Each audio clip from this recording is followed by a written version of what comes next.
The summer before my son went off to college, people started asking me, what are you gonna do?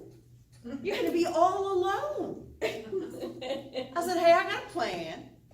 I'm either gonna become an alcoholic, or I'm gonna take up salsa dancing, or I'm gonna get a dog. Never owned a dog before, but I wasn't concerned about that. I knew that because I have a big backyard that a dog could run around in, I would not be walking this dog. I knew that my dog would never be eating anything but dog food, because a dog should be treated like a dog.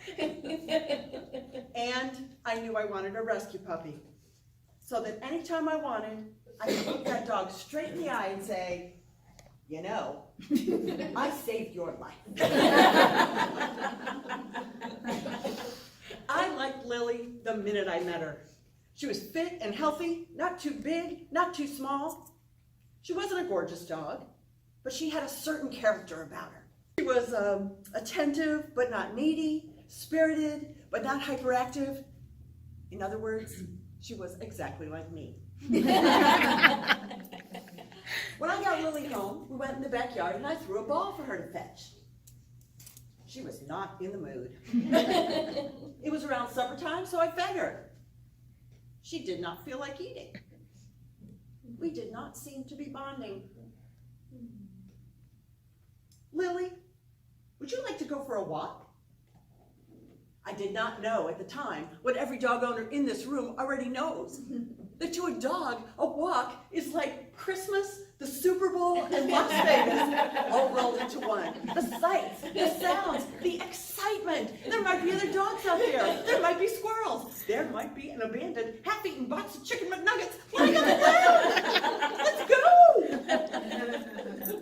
So we set out for a walk down Pumpkin Drive. Lily suddenly took on the personality of a beauty queen on a parade float. Here I am! She raced up the front walk of every house on the street. Can you come out? Can I come in? I want to meet everybody. What a wonderful attitude. What a great dog. After a few minutes, I realized I had never walked around my neighborhood before. Been living in my house for 16 years, I drive everywhere. So Lily and I were both seeing all of this for the very first time. The pink house with the white gingerbread trim that looks like it's right out of a storybook. The cut stone house with the carved wooden door. The garden of dark red bougainvillea and yellow bellflower and blue morning glories. We saw all kinds of things. For years, I had been laboring under the false assumption that my house was the biggest dump in the neighborhood. Not by a long shot. We walked past one place that had a full-scale junkyard for a front lawn. Piles of scrap metal and tires, rusty appliances, a moldy old stroller. If it weren't for Lily, I never would have realized that as homeowners go, I'm doing all right. When we got back from that long walk, Lily was more than happy to eat her dog food. Aww. But the next night, the bag of dog food that I had been leaving on the kitchen counter was full of ants. Oh, what am I going to give her? I know that raisins are bad for dogs. Chocolate is bad. Scotch can't be good.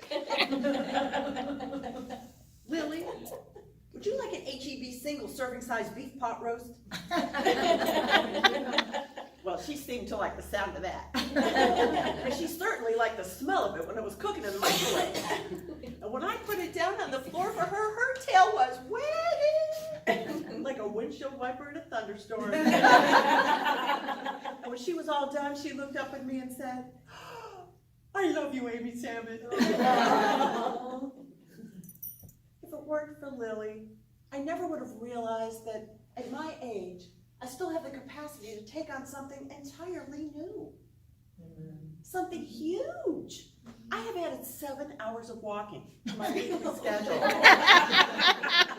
I have a whole new vocabulary that I use in debates and discussions about dog toys, dog training, dog parks, dog food, and the annual Dress Your Dog Up for Halloween parade.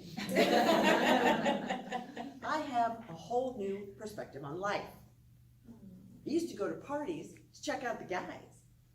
Now I go to check out the buffet table to see what I can sneak into my purse and take home to my dog.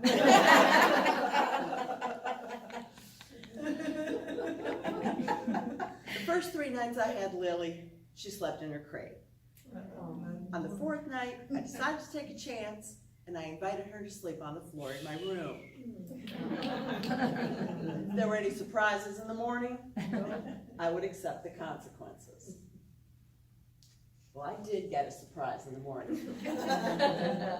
When I woke up, Lily was asleep on my bed with her head on my pillow. It was precious. If it weren't for Lily, I never would have realized how much it means to me to have another heartbeat in the house, and how much it means to me to have somebody to love. If it weren't for Lily, I never would have realized how very true it is that when God closes a door, He also opens a window. Lily woke up.